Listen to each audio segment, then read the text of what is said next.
अब जल्द ही ठंड दस्तक देने वाली है। अक्सर देखा गया है कि ठंड के दिनों में दिल्ली समेत एनसीआर का माहौल खराब हो जाता है। ऐसे में अब दिल्ली के पर्यावरण मंत्री गोपाल राय ने वायु प्रदूषण से निपटने के लिए विंटर एक्शन प्लान का ऐलान कर दिया है।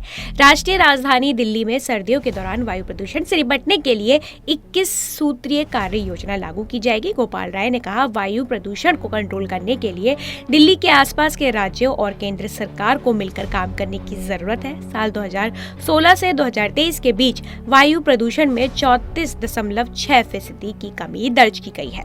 उन्होंने कहा कि पिछले 4 साल में 2 करोड़ पेड़ लगाए गए हैं। वृक्षारोपण नीति से मदद मिली है। दिल्ली की सड़कों पर 7,545 पब्लिक ट्रांसपोर्ट बसें चल रही हैं। ईवी नीति सफल साबित हुई है। दिल्ली ने अपना थर्मल पावर प्लांट बंद कर दिया है, लेकिन एनसीआर राज्यों में इसी तरह के प्लांट अभी भी चालू हैं।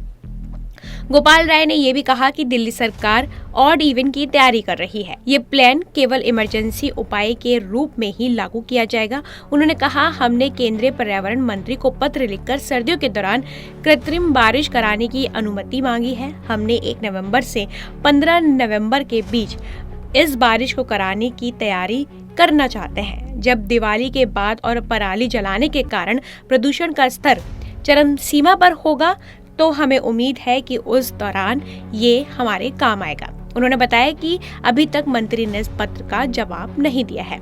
इसके अलावा मंत्री गोपाल राय ने कहा कि प्रदूषण के हॉटस्पॉट इलाकों की ड्रोन के जरिए रियल टाइम निगरानी की जाएगी। राजधानी क्षेत्र में प्रदूषण की निगरानी के लिए पर्यावरण मंत्रालय, परिवहन मंत्रालय, दिल्ली नगर निगम और लोक निर्माण विभाग के कर्मियों सहित 86 सदस्यों वाली एक स्पेशल टास्क फोर्स का गठन किया जाएगा।